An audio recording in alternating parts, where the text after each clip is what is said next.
Hello नमस्कार दोस्तों, मैं वीरेंद्र तिवारी एक बार फिर एग्ज़ाम टारगेट चैनल पे आपका स्वागत करता हूं। जैसा कि आपको पता है कि फॉरेस्ट गार्ड का प्रैक्टिस सेट मैं करवा रहा हूं। प्रैक्टिस सेट फर्स्ट में करवा चुका हूं। आज जो है वो आपका प्रैक्टिस सेट नंबर सेकंड है। जो भी भाई बहन अभी प्रैक्टिस फर्स्ट नहीं देखे हैं वो कृपया जाके प्लेलिस्ट में देख लें। और आज का जो प्रैक्टिस सेट नंबर सेकंड है इसका क्वेश्चन जो है मैं आपको करवाने चल रहा हूँ। मैं थोड़ा सा पेन का कलर चेंज कर लूँ, रेड कलर में कर ले रहा हूँ और फिर मैं आगे बढ़ता हूँ। थोड़ा सा पेन को हल्का सा मोटा भी कर ले रहा हूँ, बस ठीक है। चलिए, तो क्वेश्चन नंबर आज का जो आपका फर्स्ट नंबर क्वेश्चन है प्रैक्टिस नंबर सेकंड का, वो लिखा हुआ है कि निम्नलिखित में से कौन भूमि संरक्षण के लिए उपयुक्त तरीकों में शामिल नहीं है। उपयुक्त तरीकों में शामिल नहीं है कौन सी जो है भूमि संरक्षण? वन रोपण, रासायनिक कीटनाशक उपयोग पर रोक, उर्वरकों के उपयोग पर रोक या अतिचारण। कौन सा भूमि संरक्षण के लिए प्रयुक्त या उपयुक्त तरीकों में शामिल नहीं है? क्वेश्चन नंबर फर्स्ट का राइट आंसर क्या हो जाएगा आपका? तो इसका जो राइट आंसर हो जाएगा वो अतिचारण है, क्योंकि भूमि संरक्षण की बात कर रहा है। किसका? भूमि संरक्षण की बात कर रहा है। तो क्वेश्चन नंबर फर्स्ट का डी सही हो जाएगा आपका। क्वेश्चन नंबर सेकंड लिखा हुआ है कि पारिस्थितिकी होती है। अब पारिस्थितिकी क्या होती है इसके बारे में आपको बताना है। केवल पर्यावरणीय कारकों के कारण, पर्यावरण पर पौधों के प्रभाव के कारण, पादप अनुकूलन के कारण या जीव तथा उनके पर्यावरण के बीच संबंध के कारण। कौन सा ऑप्शन इसमें आपका सही हो जाएगा?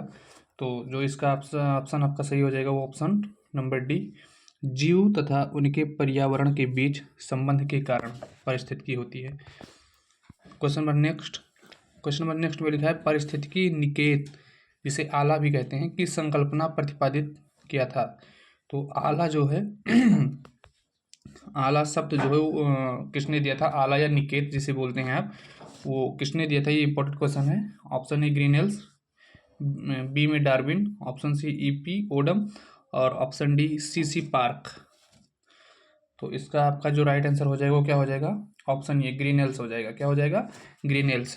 ये इंपॉर्टेंट क्वेश्चन है, ये आप लोग नोट कर लीजिएगा, ये पूछा जा सकता है आपके एग्जाम में। क्वेश्चन नंबर नेक्स्ट लिखा हुआ है कि जीवमंडल बायोस्फीयर के संगठन के विभिन्न स्तरों के बारे में निम्नलिखित में से कौन सा एक सही अनुक्रम है? आपका जीवमंडल दिया हुआ है और उसका अनुक्रम जो है वो सही अनुक्रम बताना है कौन सा है। Option A B C D, चारों में से कौन सा सही होगा? तो जो चारों में से आपका सही होगा वो क्या होगा मैं बता दे रहा हूँ। जीव संख्या या जनसंख्या, फिर पारिस्थितिकी तंत्र, उसके बाद में जीवमंडल। ऑप्शन डी आपका सही हो जाएगा। इसमें मैं आपको सही अनुक्रम जो बता दे रहा हूँ, जैवमंडल में जो इसका सही अनुक्रम होगा, सबसे पहले अणु, कोशिका, ऊतक, अंग, जीव, जनसंख्या, समुदाय, पारिस्थितिकी तंत्र, उसके बाद जीवमंडल।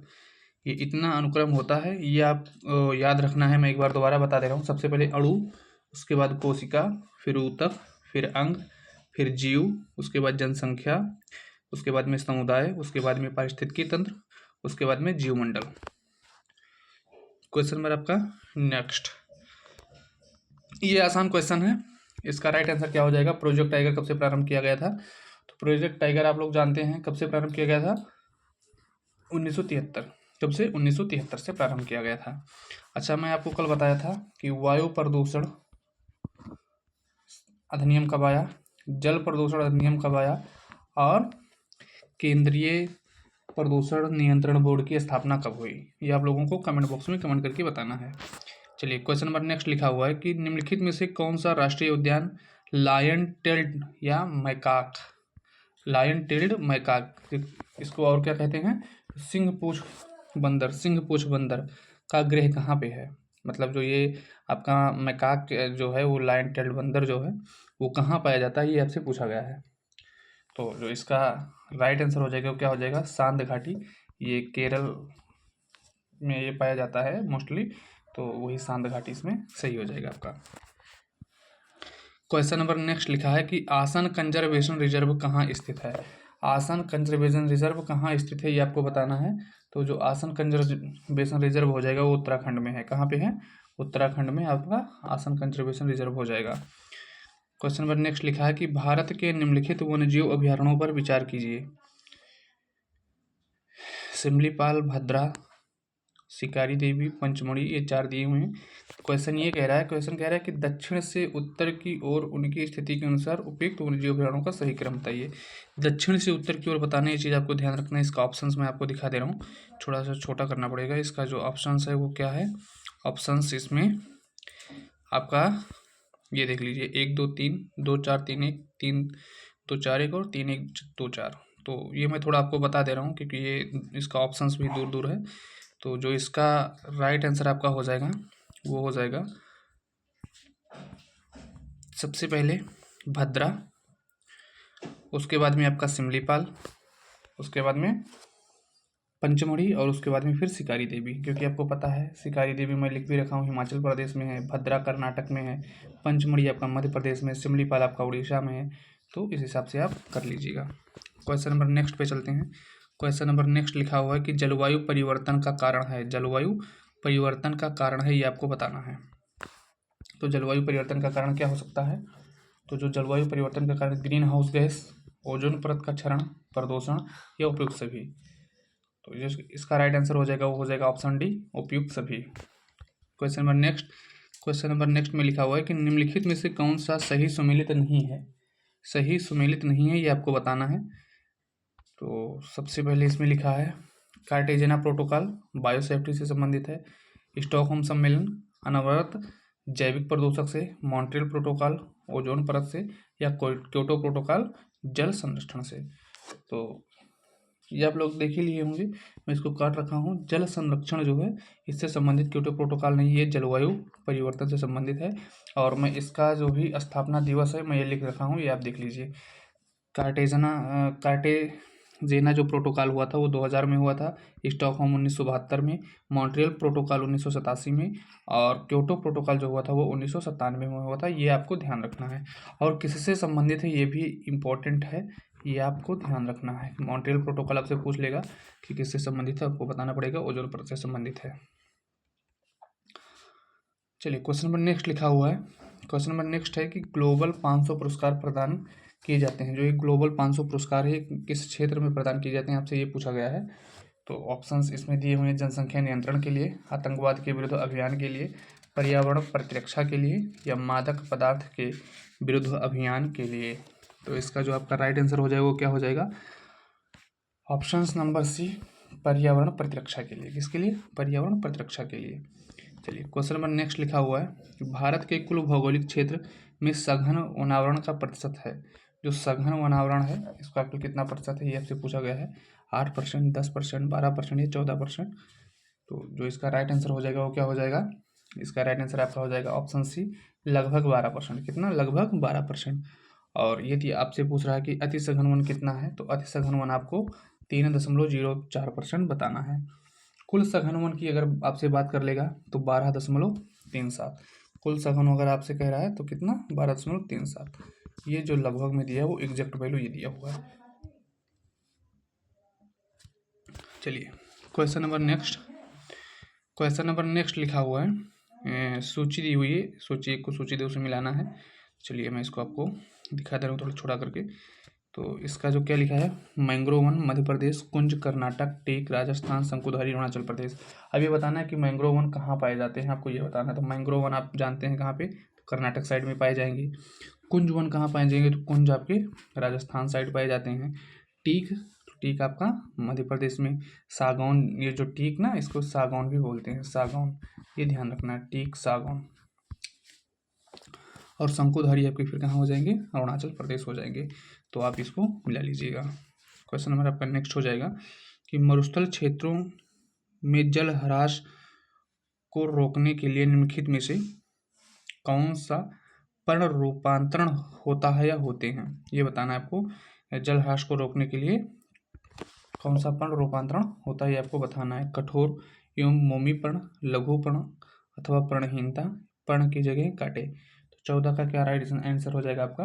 तो 14 का राइट आंसर हो जाएगा ऑप्शन नंबर डी, 1 2 3 तीनों। कठोर पर्ण, कठोर एवं मोमी पर्ण, लघु पर्ण एवं पर्णहीनता और पर्ण की जगह काटे। ये इसका तीनों आंसर सही हो जाएगा। क्वेश्चन नंबर आपका नेक्स्ट लिखा हुआ है कि साल की लकड़ी का प्रयोग किन क्षेत्रों में किया जाता है। अब साल की लकड़ी आप जानते हैं रेलवे स्लीपर भी बनते हैं, फर्नीचर भी बनाए जाते हैं, भवन निर्माण में भी लिया जाता है, इसका उपयोग सही हो जाएगा। क्वेश्चन नंबर नेक्स्ट लिखा हुआ है कि भूमि की उर्वरता बढ़ाने के लिए कौन सी फसल उगाई जानी चाहिए। तो भूमि की उर्वरता बढ़ाने के लिए कौन सी फसल उगानी जानी चाहिए। मूंग, दलहन, मटर, ये सब क्या है, अगर आप उगा रहे हैं तो इसमें क्या होगा, नाइट्रोजनीकरण, इसके जड़ से मिट्टी में नाइट्रोजन की मात्रा बढ़ेगी तो इसमें क्या होगा, आपकी उर्वरता भी बढ़ेगी। तो इसका राइट आंसर क्या हो जाएगा, option number C. Question number next लिखा हुआ है कि निम्नलिखित में से कौन सी वानिकी का लाभ है। निम्नलिखित में से कौन सी वानिकी का लाभ है। तो वानिकी का जो लाभ है वो क्या है, तो आपको बताना है इसमें श्रम एवं धन की बचत, मृदा अपरदन में कमी, उर्वरता में वृद्धि या उपयुक्त सभी। तो ऑप्शन कौन सा सही हो जाएगा इसमें, क्वेश्चन नंबर 17 का जो ऑप्शन सही हो जाएगा ऑप्शन डी सही हो जाएगा, श्रम धन की बचत, उर्वरता में वृद्धि एवं मृदा अपरदन में कमी। क्वेश्चन नंबर नेक्स्ट लिखा हुआ है, क्वेश्चन नंबर नेक्स्ट में आपका है कि विश्व वन क्षेत्र में से किस एक के फैलाव की प्रतिशतता सर्वाधिक है। तो किस किस प्रतिशतता सर्वाधिक है, शीतोष्ण शंकुधारी, शीतोष्ण पर्णपाती, उष्णकटिबंधीय मानसून या उष्णकटिबंधीय वर्षावन। 18 का क्या सही हो जाएगा आपका, तो 18 का ऑप्शन नंबर ए सही हो जाएगा, शीतोष्ण शंकुधारी वन। चलिए क्वेश्चन नंबर नेक्स्ट लिखा हुआ है 19 नंबर लिखा हुआ है कि काली मिट्टी कपास की कृषि के लिए उपयुक्त होती है। तो ये तो सब जानते हैं कि हाँ काली मिट्टी कपास के लिए उपयुक्त होती है, सही हो जाएगा। इसमें नाइट्रोजन तथा जैव पदार्थ प्रचुर मात्रा में पाए जाते हैं।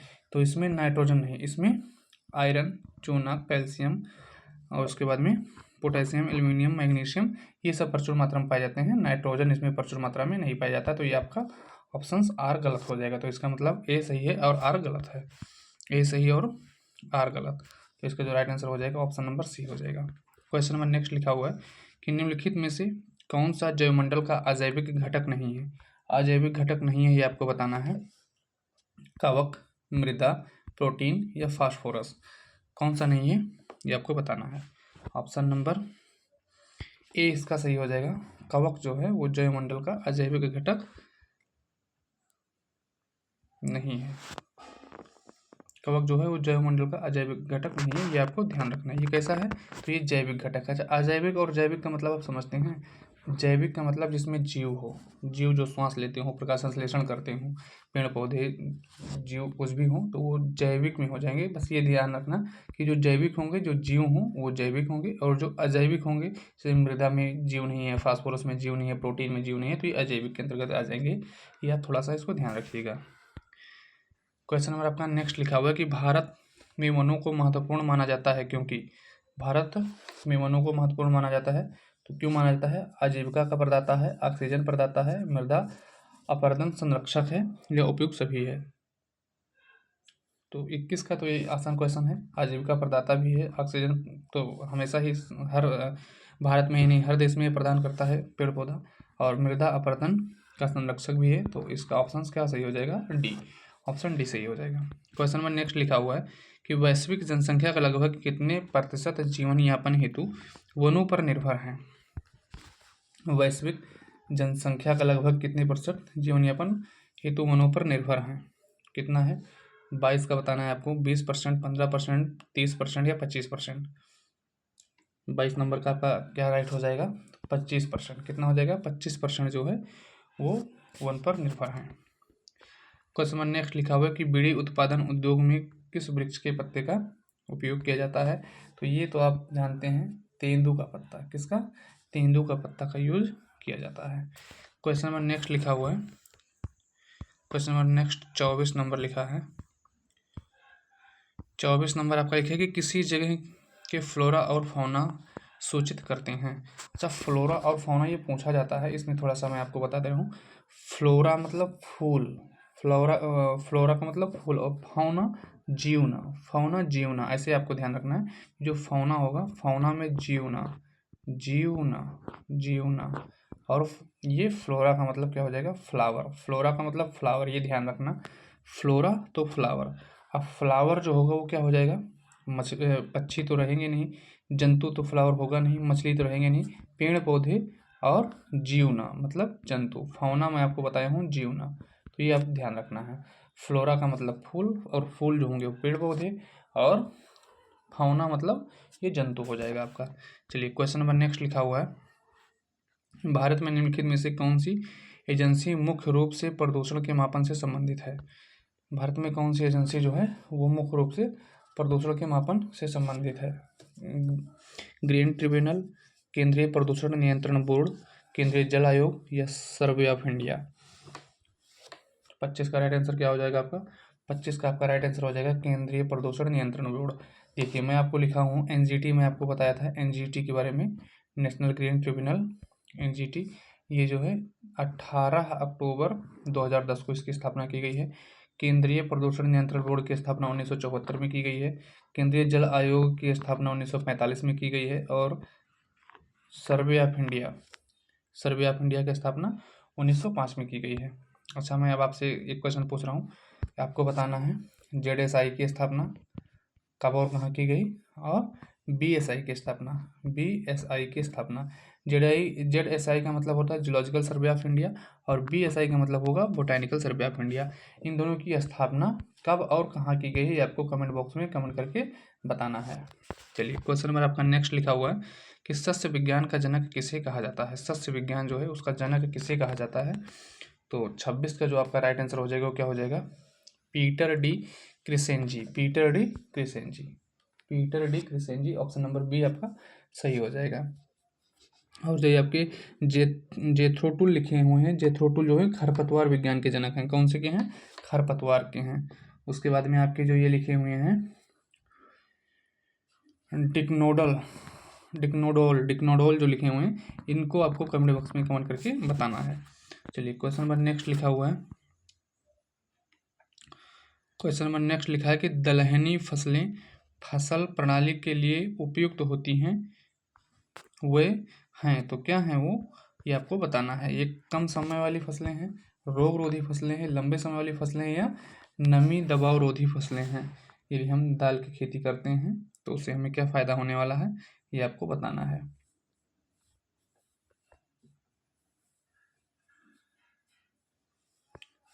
दलहनी फसलें फसल प्रणाली के लिए उपयुक्त हैं।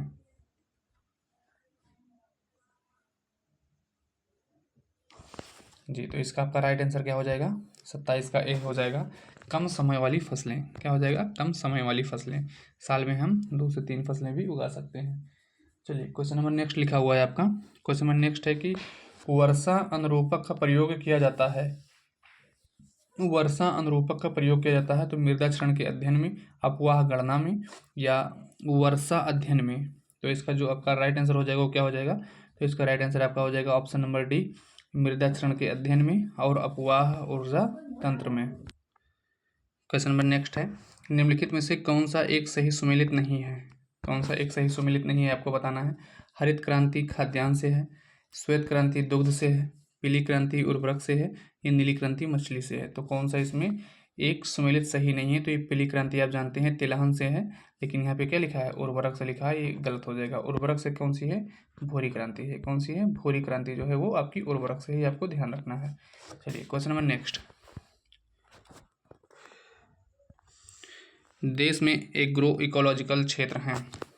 देश में इकोलॉजिकल क्षेत्र कितने हैं आपको बताना है। Option A 15, option B 17, option C 18, या ऑप्शन डी 20।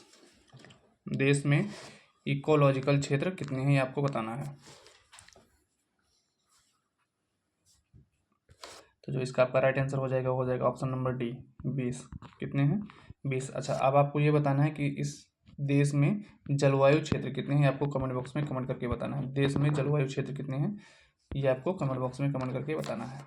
चलिए क्वेश्चन नंबर नेक्स्ट लिखा हुआ है आपका कि वन्य जीव संरक्षण अधिनियम की अनुसूची 5 के अनुसार निम्नलिखित में से कौन सा पीड़क जंतु वर्मिन है। पीड़क जंतु को क्या बोलते हैं? वर्मिन बोलते हैं, ये आपको बताना है।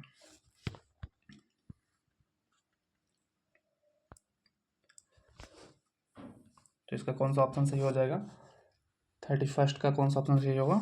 तो इसमें सी ऑप्शन सही हो जाएगा, कॉमन क्रो, चूहा और फल जतोक, जिसको वलगुल बोलते हैं।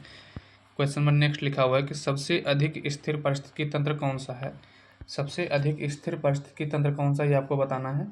सागर है, वन है, पर्वत है या मरुस्थल है, कौन सा हो जाएगा। तो ये सबसे स्थिर पारिस्थितिकी तंत्र आपका सागर हो जाएगा और यही सबसे बड़ा भी पारिस्थितिकी तंत्र है, सागर या महासागर। चलिए क्वेश्चन नंबर आपका नेक्स्ट 33 लिखा हुआ है कि निम्नलिखित में से कौन सा एक पारितंत्र इकोसिस्टम शब्द का सर्वोत्कृष्ट वर्णन है।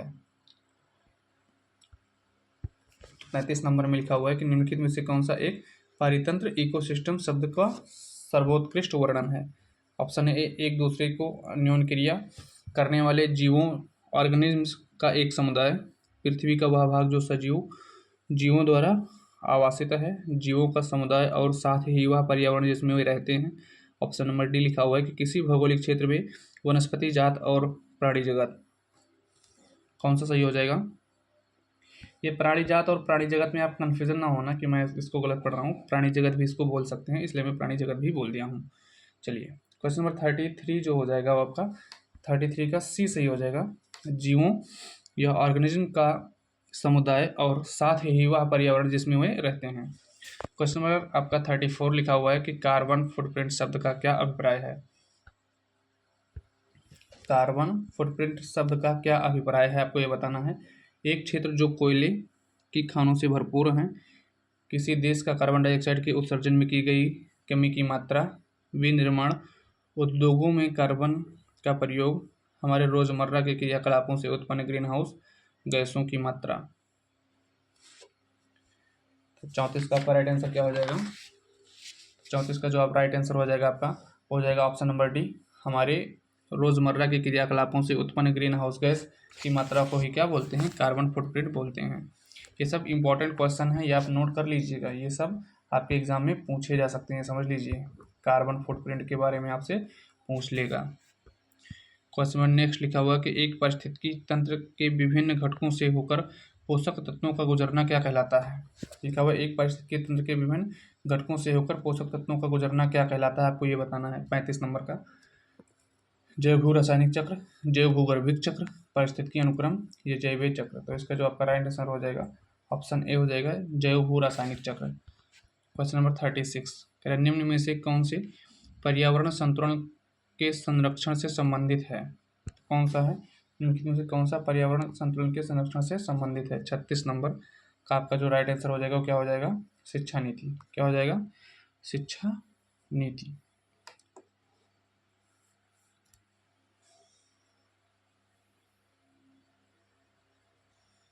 ये थोड़ा सा मुझे कन्फ्यूजन है, निम्नलिखित में से कौन सा पर्यावरण संतुलन के संरक्षण से संबंधित है। तो पर्यावरण संतुलन के संरक्षण से जो संबंधित होगा वो आपका शिक्षा नीति सही हो सकता है। मैं एक बार इसको चेक कर लूँगा, आप लोग भी चेक कर लीजिएगा क्या सही है। मैं इसको एक बार चेक करके कमेंट बॉक्स में कमेंट कर दूंगा आपका। क्वेश्चन नंबर सॉरी इसमें ऑप्शंस दिए हुए हैं, वही मैं कह रहा हूँ। तो ये वन नीति, पर्यावरण सुरक्षा अधिनियम 1986, औद्योगिक नीति और शिक्षा नीति, ये सब सही है। ऑप्शन नंबर आपका क्या हो जाएगा, 4 हो जाएगा। चलिए क्वेश्चन नंबर आपका नेक्स्ट लिखा हुआ है कि निम्नलिखित में से किस एक में राष्ट्रीय उद्यानों की संख्या अधिकतम है। ये आपको ये बताना है कि कौन से राज्य में सर्वाधिक राष्ट्रीय उद्यान है जो लिखे हुए। तो इसमें से अंडमान ऐसा है जिसमें सर्वाधिक राष्ट्रीय उद्यान है। इसमें कुल कितने, तो कुल 9 राष्ट्रीय उद्यान हैं, ये आपको ध्यान रखना है। कितने हैं, तो कुल 9 राष्ट्रीय उद्यान आपके हैं। यदि भारत में पूछता तो आपको मध्य प्रदेश लगाना होता है क्योंकि वहाँ पे 11 हैं, लेकिन अभी इसमें मध्य प्रदेश ऑप्शंस में है नहीं, निम्नलिखित में से दिया हुआ है तो आपको अंडमान निकोबार पर ही जाना है।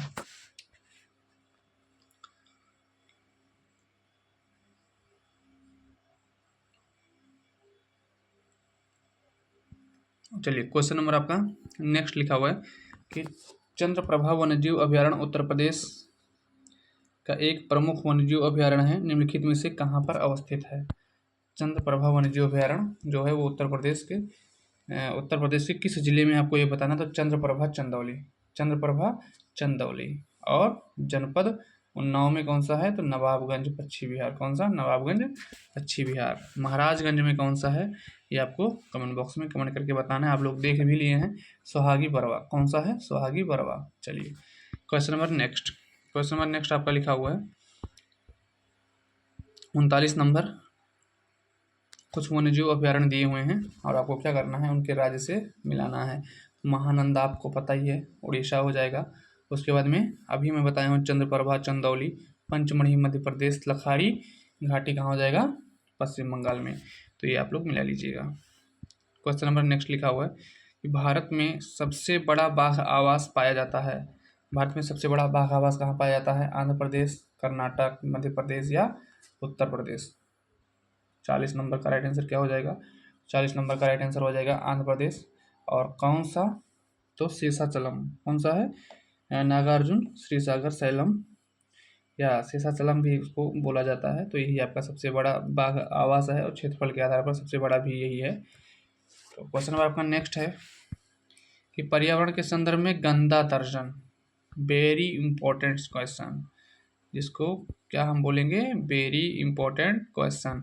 ये गंदा दर्जन शब्द का अर्थ बताइए। इंपॉर्टेंट क्वेश्चन है भैया, पूछ लेगा एग्जाम में, सोच के रखिएगा, एकदम से इसको नोट कर लीजिएगा। तो जो गंदा दर्जन है वो उसका अर्थ क्या होता है? तो 12 चिरस्थायी कार्बनिक पदार्थ से, 12 चिरस्थायी कार्बनिक पदार्थ से। ऑप्शन नंबर सी इसका सही हो जाएगा। ऑप्शन नंबर सी इसका सही हो जाएगा। चलिए क्वेश्चन नंबर नेक्स्ट लिखा हुआ है कि भारत का वन्यजीव संस्थान अवस्थित है। भारत का वन्यजीव संस्थान कहाँ अवस्थित है? आपको ये बताना है। अल्मोड़ा में, भोपाल में, देहरादून में या गुवाहाटी में। तो जो इसका राइट आंसर हो जाएगा वो हो जाएगा ऑप्शन नंबर बी, 1982 देहरादून। कहाँ हो जाएगा? 1982 देहरादून। निम्नलिखित में से वानस्पतिक प्रजातियों में से किसका एक बृहत्तम क्षेत्रीय विस्तार है? किसका एक बृहत्तम क्षेत्रीय विस्तार है? साल, शीशम, सागौन, देवदार। साल, शीशम, सागौन, देवदार। तो 43 का आपका क्या हो जाएगा? साल। क्या हो जाएगा? साल। अच्छा, इसको हम लोग अपनी भाषा में क्या बोलते हैं? साखू भी बोलते हैं। ये चीज़ ध्यान रखना, साल या साखू बात एक ही है। क्वेश्चन नंबर नेक्स्ट, निम्नलिखित युग्मों में से कौन सा एक सही सुमेलित है? कौन सा एक सही सुमेलित है? ये टीक मैं आपको बताया हूँ। टीक क्या होता है? सागौन को बोलते हैं। देवदार, देवदार आपका, और उसके बाद में चंदन काष्ठ और सुंदरी। ये आपको कौन क्या बताना है? कौन सा एक सही सुमेलित है? तो सुंदरी जो है वो आपका कहाँ पे पाया जाता है? सुंदरवन, आप जानते हैं, पश्चिम बंगाल में। चंदन काष्ठ आपका पाया जाता है जम्मू कश्मीर और कर्नाटक में। देवदार आपका पहाड़ी या हिमालयी क्षेत्र में पाया जाता है। और टीक जो है वो मध्य भारत में। मध्य भारत का मतलब आप छत्तीसगढ़ कह सकते हैं, मध्य प्रदेश कह सकते हैं, उत्तर प्रदेश कह सकते हैं, बिहार कह सकते हैं। ये टीक है। और टीक को हम आपको बताया हूँ कि क्या बोलते हैं? सागौन बोलते हैं। क्या बोलते हैं? सागौन बोलते हैं। ये भी आपसे पूछ सकता है कि सागौन किस किस में काम आता है? तो आपका फर्नीचर में काम आता है, या दीवार क्या कह रहे हैं इसको, आपका डोर में काम आता है। तो ये आपसे पूछ सकता है कोटेशन देकर के, तो आपको ध्यान रखना है। क्वेश्चन में नेक्स्ट लिखा हुआ है कि वन पारिस्थितिकी तंत्र में पाई जाने वाली खाद्य श्रृंखला का चयन कीजिए। वन पारिस्थितिकी तंत्र में पाई जाने वाली खाद्य श्रृंखला का चयन करना है। ऑप्शन इसमें ए लिखा हुआ है कि पादप प्लवक, जलपिशु, छोटी मछली या टूना। बी में लिखा हुआ है कि घास, टिड्डा, मेढक, सांप, बाज। सी में लिखा हुआ है पर्णकर्कट, शैवाल, केकड़ा, छोटी मांसाहारी मछली और मांसाहारी मछली। उसके बाद में डी में लिखा हुआ है कि मृत कार्बनिक पदार्थ, कवक या जीवाणु। तो वन पारिस्थितिकी तंत्र में आपको बताना है, ध्यान रखिएगा। वन पारिस्थितिकी तंत्र 45 का आपका क्या हो जाएगा? इसमें बी सही हो जाएगा। घास, टिड्डा, मेढक, सांप और बाजी जो है वन पारिस्थितिकी तंत्र की खाद्य श्रृंखला का सही चयन है। क्वेश्चन नंबर नेक्स्ट लिखा हुआ है, क्वेश्चन नंबर नेक्स्ट आपका 46 लिखा हुआ है कि पर्यावरणीय अंकेक्षण का लाभ है। पर्यावरणीय अंकेक्षण, पर्यावरणीय अंकेक्षण का लाभ आपको बताना है। प्राकृतिक संसाधनों का संरक्षण, प्रदूषण नियंत्रण, एक और दो दोनों, और भविष्य की समस्याओं का असमय चेतावनी। तो पर्यावरण ये अंकेक्षण का लाभ बताना है। 46 का आपका राइट आंसर क्या हो जाएगा? तो इसका जो राइट आंसर हो जाएगा ऑप्शन नंबर सी सही हो जाएगा, पहला और दूसरा, प्राकृतिक संसाधनों का संरक्षण और प्रदूषण नियंत्रण। क्वेश्चन नंबर नेक्स्ट लिखा हुआ है 47 कि भारत कितने जैव भौगोलिक क्षेत्रों में विभाजित है? भारत कितने जैव भौगोलिक क्षेत्रों में विभाजित है, आपको ये बताना है। क्वेश्चन नंबर 47 का राइट आंसर क्या हो जाएगा? तो इसका जो आपका राइट आंसर हो जाएगा ऑप्शन नंबर बी, कुल 10 हैं। कुल कितने हैं? 10। मैंने आपको अभी बताया हूँ कृषि पारिस्थितिकी से आपसे पूछेगा तो 20, और मैं आपसे जलवायु क्षेत्र पूछा हूँ तो जलवायु क्षेत्र कितना हो जाएगा? 15। और अगर आपसे जैव भौगोलिक क्षेत्र पूछता है तो आपको कितना बताना है? 10। चलिए क्वेश्चन नंबर नेक्स्ट लिखा हुआ है कि प्रक्रिया जिसमें पारिस्थितिकी तंत्र एक समय अवधि के पश्चात परिवर्तित होता है, वह प्रक्रिया क्या कहलाती है? पारिस्थितिकी तंत्र जो है एक समय अवधि के दौरान क्या हो जाएगा? परिवर्तित हो जाएगा। उस प्रक्रिया को क्या कहते हैं, ये आपसे पूछा गया है। पारिस्थितिकी परिवर्तन, पारिस्थितिकी संक्रमण, पारिस्थितिकी नियमनीकरण या पारिस्थितिकी अनुक्रमण। 48 का कौन सा ऑप्शन सही हो जाएगा? तो 48 का आपका ऑप्शन नंबर डी सही हो जाएगा, पारिस्थितिकी अनुक्रमण। पारिस्थितिकी अनुक्रमण आपका सही हो जाएगा। क्वेश्चन नंबर नेक्स्ट लिखा हुआ है कि निम्नलिखित में से कौन सा अधिनियम राष्ट्रीय उद्यान एवं वन्यजीव अभयारण्य एवं उनकी अधिसूचनाओं की घोषणा से संबंधित है?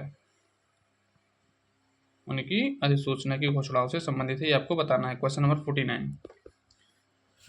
पर्यावरण संरक्षण अधिनियम, वन संरक्षण अधिनियम, भारतीय वन अधिनियम या वन्यजीव संरक्षण अधिनियम। तो इसका जो राइट आंसर हो जाएगा ऑप्शन नंबर बी, वन्यजीव संरक्षण अधिनियम। क्वेश्चन नंबर नेक्स्ट लिखा हुआ है कि राष्ट्रीय आपदा प्रबंधन संस्थान कहाँ है? तो जो राष्ट्रीय आपदा प्रबंधन संस्थान है वो आपका नई दिल्ली में। कहाँ है? नई दिल्ली, 1995 में। तो ये आपका जो फॉरेस्ट्री या ईवीएस में आपसे बोलूँ या फॉरेस्ट्री बोलूँ, ये आपका सेक्शन जो है वो हो चुका है। इसमें आपका कितना सही हुआ आप लोगों को कमेंट बॉक्स में कमेंट करके बताना है। 40+ तो इसमें आपका सही होना चाहिए क्योंकि ये आपका स्पेशल सब्जेक्ट है, तो 40+ इसमें आपका ज़रूरी है कि इतना आपका सही होना चाहिए। और जो भी भाई बहन अभी हमारे वीडियो को लाइक नहीं किए, लाइक कर दीजिए, और चैनल को सब्सक्राइब नहीं किए तो प्लीज़ चैनल को सब्सक्राइब कर लीजिए और ज़्यादा से ज़्यादा लोगों तक शेयर कीजिए, ताकि सभी को फ़ायदा मिल सके। चलिए क्वेश्चन नंबर नेक्स्ट लिखा हुआ है, लबडब ध्वनि किस क्रिया के कारण उत्पन्न होती है? लबडब आपने सुना होगा कि जो आपका हृदय है वो लबडब की आवाज़ निकालता है। कौन? आपका हृदय जो है वो आपका लबडब की आवाज़ निकालता है। जो आप कहते हैं ना कि आपका जो दिल है वो धक धक धक धक कर रहा है, तो वो धक धक धक धक नहीं कर रहा है, वो लब डब उसकी आवाज़ निकाल रहा है। वो धक धक की आवाज़ नहीं निकाल रहा है, वो तो हमारी बोलचाल की भाषा है। और इसको यदि हम सुनना चाहें तो किससे?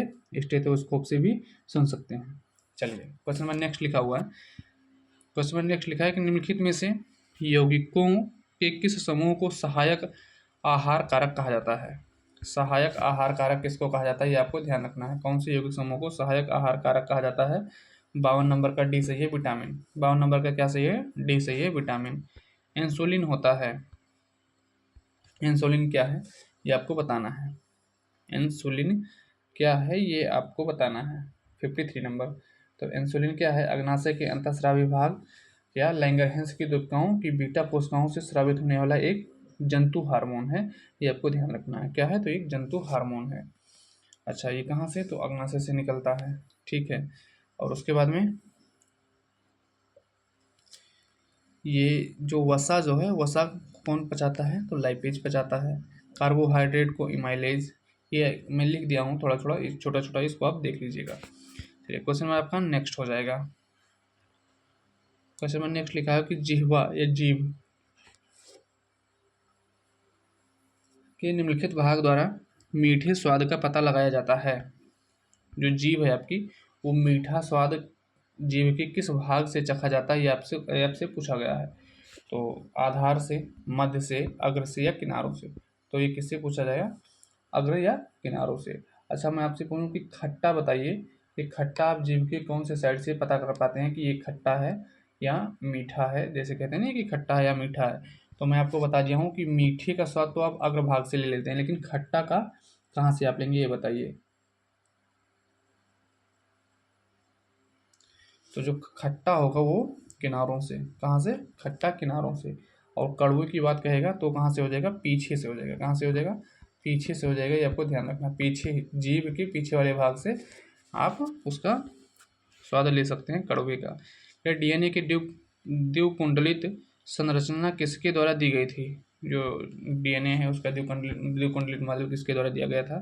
तो ये तो बहुत आपको मैं इजी क्वेश्चन कहूँगा, ये आपको बहुत इजी क्वेश्चन है, वाटसन व क्रिक, क्योंकि बहुत बार एग्जाम में पूछा भी गया है ये क्वेश्चन। और H.G. खुराना जी, जो देखिए मैं लिखा हूँ प्रोटीन संश्लेषण के बारे में बताए हैं, वो H.G. खुराना जी हैं। क्वेश्चन नंबर आपका नेक्स्ट 55 हो गया। 56 लिखा हुआ है कि अधिकतर रेगिस्तानी पौधे रात के समय पुष्पित होते हैं, क्योंकि जो रेगिस्तानी पौधे हैं वो अधिकतर क्या करते हैं, रात के समय पुष्पित होते हैं, क्यों, ऐसा क्यों? उनमें फूल खिलना, पुष्पित होना कम तापमान पर नियंत्रित होता है, वो चंद्रमा की दिशाओं के प्रति संवेदनशील होते हैं, रेगिस्तानी कीड़ों के समय फूलों को खा जाता है, दिन के समय फूलों को खा जाता है, और डी में लिखा हो कि रेगिस्तानी कीड़े रात के समय सक्रिय होते हैं। तो इसका जो आपका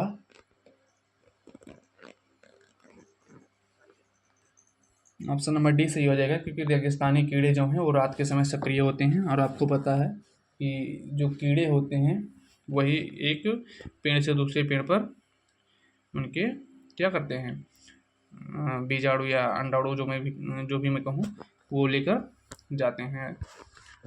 क्वेश्चन में आपका नेक्स्ट लिखा हुआ है कि निम्नलिखित में से कौन सा एक आनुवंशिक रोग लिग्न सहलग्न है?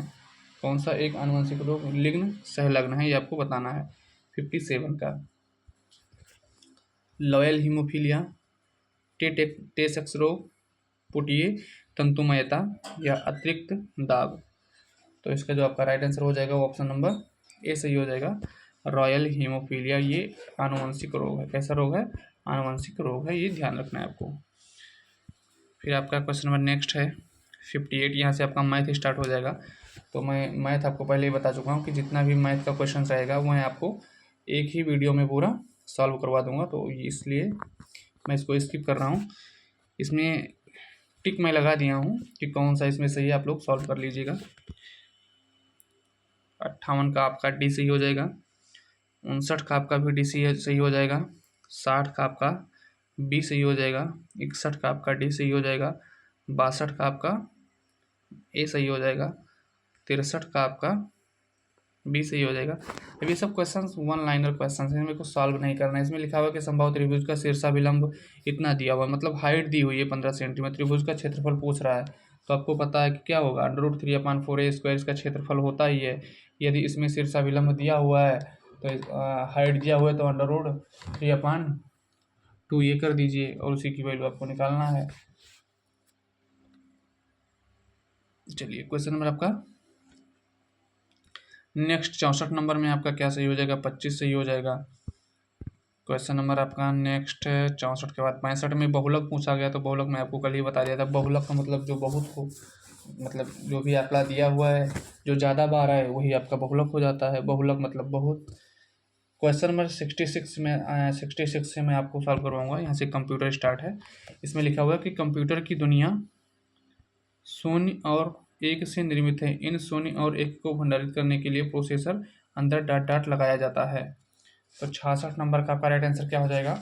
जो शून्य और एक है उसके बारे में आपसे पूछा गया है। तो इसमें क्या लगाया था? इसमें ट्रांजिस्टर लगाया जाता है। कंप्यूटर के अंदर क्या लगाया जाता है? तो ट्रांजिस्टर लगाया जाता है, ताकि वो एक और शून्य को पढ़ के आपको सही जानकारी दे सके। क्वेश्चन नंबर नेक्स्ट लिखा हुआ है कि निम्नलिखित में से कौन सा पर्सनल कंप्यूटर का एक भाग नहीं है? एक भाग नहीं है, ये आपको ध्यान रखना है। CPU, USB, रैम या रोम। क्या हो जाएगा? 67 का जो आपका राइट आंसर हो जाएगा क्या हो जाएगा? USB। क्या हो जाएगा? USB जो है पर्सनल कंप्यूटर का भाग नहीं है। क्वेश्चन नंबर नेक्स्ट लिखा हुआ कि कौन सा केस आधारित लर्निंग का एक उदाहरण है? कौन सा केस आधारित लर्निंग का एक उदाहरण है, ये आपको बताना है। निर्णय वृक्ष, तंत्रिका नेटवर्क, जेनेटिक एल्गोरिदम, या के निकटतम पड़ोसी। 68 नंबर का राइट आंसर क्या हो जाएगा? 68 नंबर का राइट आंसर आपका हो जाएगा के निकटतम पड़ोसी। क्वेश्चन नंबर नेक्स्ट लिखा हुआ है कि लेजी लर्निंग एल्गोरिदम का दूसरा नाम है। लेजी लर्निंग एल्गोरिदम का दूसरा नाम क्या है? 69 नंबर। 69 का आपका ए सही हो जाएगा, के नियरेस्ट नेइबर। के nearest neighbour. Question number 70 question number 70 का आपका राइट आंसर क्या हो जाएगा? एक समर्पित कंप्यूटर जो है वो केवल एक व्यक्ति द्वारा उपयोग किया जाता है, एक और केवल एक ही कार्य सौंपा गया है, एक प्रकार का सॉफ्टवेयर है, केवल एप्लीकेशन सॉफ्टवेयर के लिए है। 70 का आपका राइट आंसर क्या हो जाएगा? एक और केवल एक ही कार्य सौंपा गया है। 71 नंबर लिखा हुआ है कि कंप्यूटर के संदर्भ में वेटवेयर क्या होता है? कंप्यूटर के संदर्भ में वेटवेयर क्या होता है? तो ये हो जाएगा आपका मानव मस्तिष्क। क्या हो जाएगा? मानव मस्तिष्क। 72 नंबर लिखा हुआ है VRML। VRML फाइलों का एक्सटेंशन है। VRML फाइलों का एक्सटेंशन क्या है? तो ये हो जाएगा WRL, .WRL। 73 नंबर का क्या हो जाएगा? EMB चिप कार्ड में ई का क्या अर्थ है? EMB चिप कार्ड में ई का क्या अर्थ है, ये आपको बताना है। तो 73 का सही हो जाएगा यूरोपे। क्या हो जाएगा? यूरोपे। 74 नंबर 74 लिखा है कि MS वर्ड 2019 में फुट नोट इंसर्ट करने के लिए शॉर्टकट कीज है। तो 74 नंबर का आपका क्या हो जाएगा? ए सही हो जाएगा, Ctrl+Alt+F। 75 नंबर लिखा हुआ है कि शॉर्टकट कुंजी Ctrl+X का प्रयोग निम्नलिखित में से किसके लिए किया जाता है? 75 का क्या आपका सही हो जाएगा? तो 75 का आपका डी सही हो जाएगा, सिलेक्ट किए गए टेक्स्ट को कट करने के लिए। Ctrl+X क्या करते हैं? जो भी आप सिलेक्ट किए हुए हैं उसको कट करने के लिए Ctrl+X आप दबा देंगे। क्वेश्चन नंबर नेक्स्ट, इसमें कुछ फुल फॉर्म लिखा हुआ हूँ। EMB यूरोपी मास्टर एंड वीज़ा, और VRML का क्या होगा? Virtual reality modelling language. VRML का क्या हो जाएगा? Virtual reality modelling language. चलिए क्वेश्चन नंबर नेक्स्ट आपका हो जाएगा, वर्ड डॉक्यूमेंट के संदर्भ में गटर शब्द के लिए प्रयोग किया जाता है। ये जो गटर है ना, किस शब्द के लिए प्रयोग किया जाता है ये आपको बताना है। गटर, तो गटर जो हो जाएगा वो आपका ऑप्शन नंबर डी, सिलाई और बाइंडिंग के लिए एक तरफ बचा हुआ स्थान को ही क्या बोलते हैं? गटर बोलते हैं। ये ध्यान रखना है। जब आप MS एक्सेल में स्प्रेडशीट खोलते हैं तो डॉट डॉट एक्सेल वर्कशीट का नाम प्रदर्शित करता है। जब आप MS एक्सेल के स्प्रेडशीट खोलते हैं तो डॉट डॉट एक्सेल वर्कशीट का नाम प्रदर्शित करता है। कहाँ, ये बताना है। 77 नंबर 77 का ए सही हो जाएगा, टाइटल बार। 78 में लिखा हुआ है कि निम्नलिखित में से कौन सा इंटरनेट बैंकिंग का एक लाभ नहीं है? इंटरनेट बैंकिंग का एक लाभ नहीं है, ये आपको बताना है।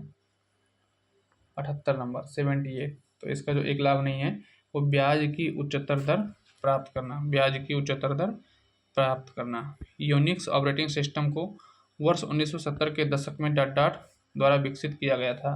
79 का बेल लैब्स।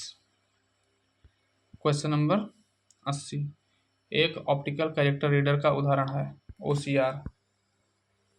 एक ऑप्टिकल कैरेक्टर रीडर एक उदाहरण है, तो क्या है? तो OCR आपका एक इनपुट डिवाइस है।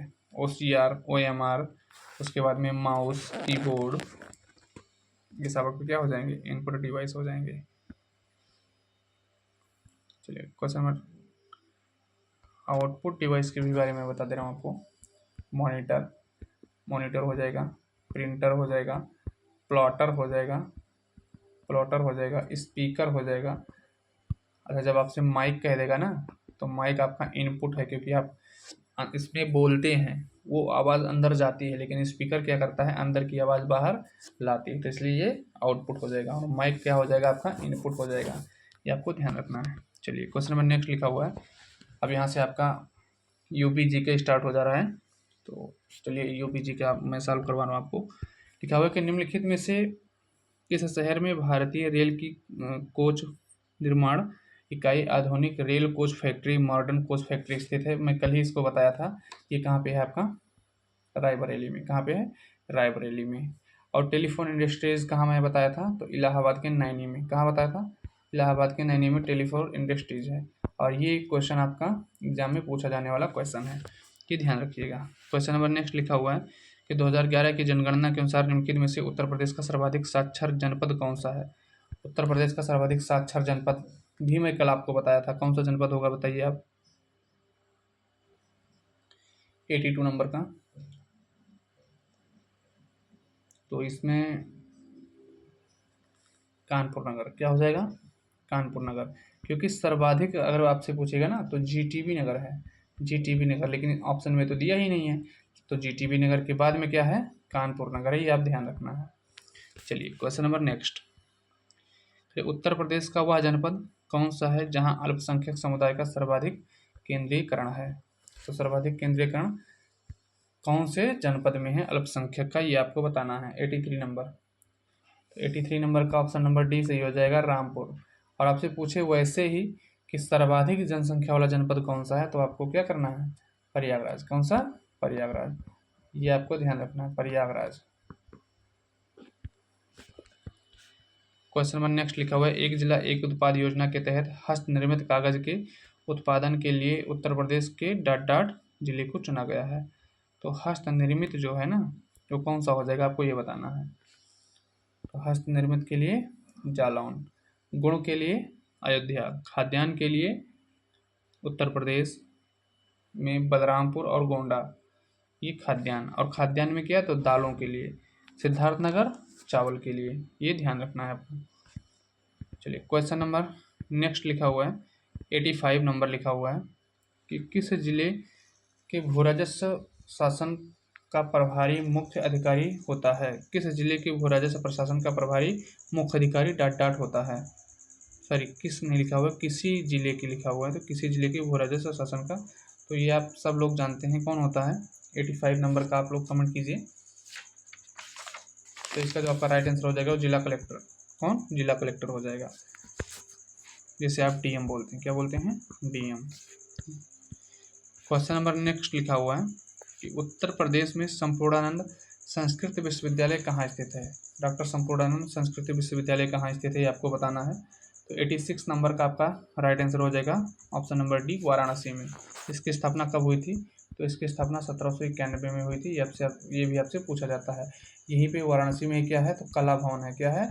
कला भवन है, ये भी आपको ध्यान रखना है। इसकी स्थापना कब हुई थी?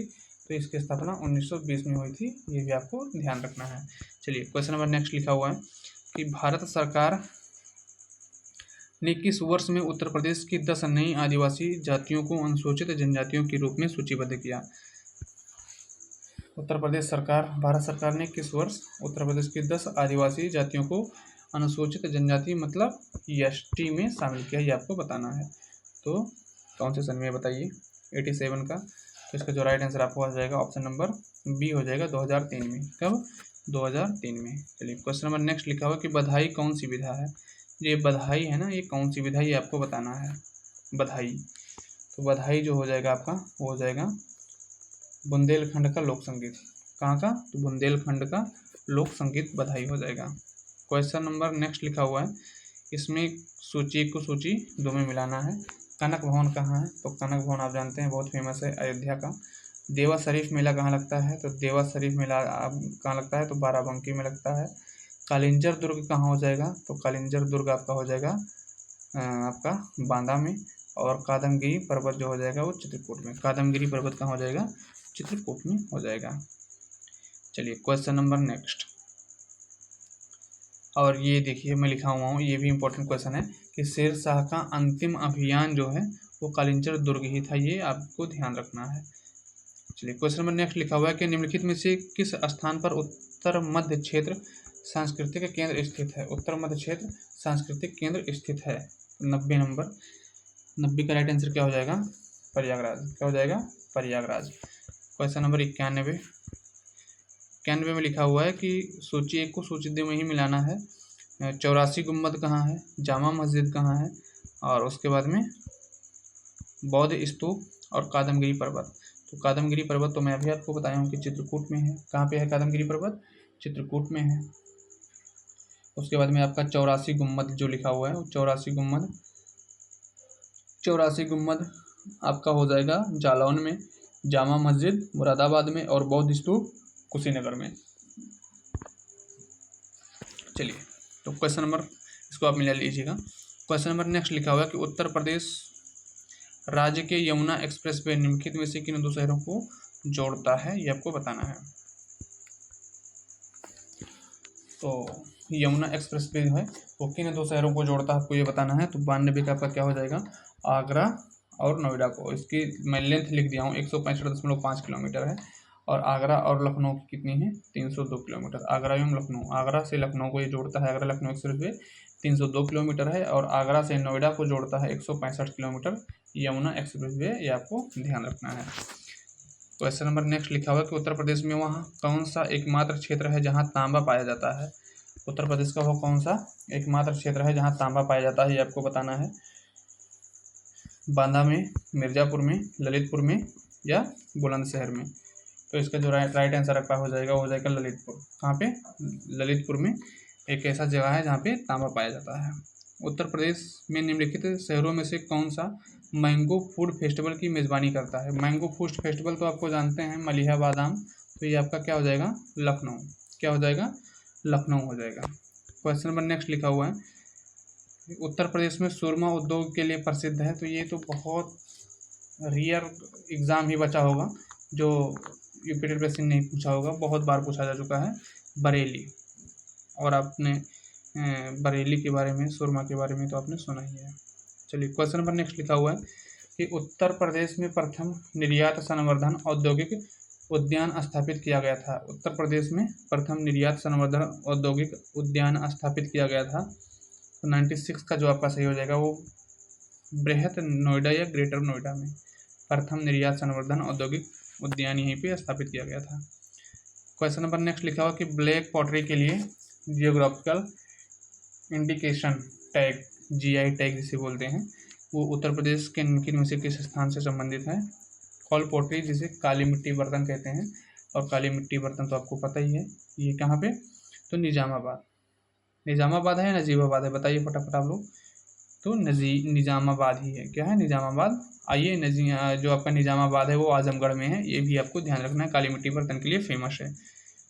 क्वेश्चन नंबर नेक्स्ट लिखा हुआ है कि उत्तर प्रदेश का बीज प्रमाणीकरण ब्यूरो कहाँ स्थित है। उत्तर प्रदेश का बीज प्रमाणीकरण ब्यूरो ये कहाँ स्थित है, ये आपको बताना है। तो ये आपका कहाँ पे हो जाएगा, आलमबाग में हो जाएगा, और इसकी स्थापना 1976 में हुई थी। ये भी आपको ध्यान रखना है।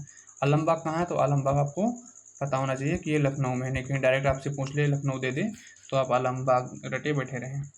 क्वेश्चन नंबर नेक्स्ट लिखा हुआ है कि उत्तर प्रदेश डॉट डॉट का सबसे बड़ा उत्पादक है। तो उत्तर प्रदेश किसका सबसे बड़ा उत्पादक है, तो आम का। आम, केला, गेहूँ, इसका सबसे बड़ा उत्पादक कौन है, उत्तर प्रदेश है अपना। क्वेश्चन नंबर नेक्स्ट, तो जो आज का आपका लास्ट प्रश्न है वो लिखा हुआ है कि किस दलहन फसल का क्षेत्रफल उत्तर प्रदेश में सर्वाधिक है। मूंग का, अरहर का, मटर का या चना का। किसका है, चना का सर्वाधिक है, ये आपको ध्यान रखना है। तो यदि आप लोग अभी हमारी वीडियो को लाइक नहीं किए तो प्लीज़ वीडियो को लाइक कीजिए। चैनल को सब्सक्राइब नहीं किए हैं तो प्लीज़ चैनल को सब्सक्राइब कर लीजिए, और ज़्यादा से ज़्यादा लोगों तक शेयर कीजिए ताकि दूसरों को भी लाभ मिल सके। आज के लिए बस इतना ही, धन्यवाद।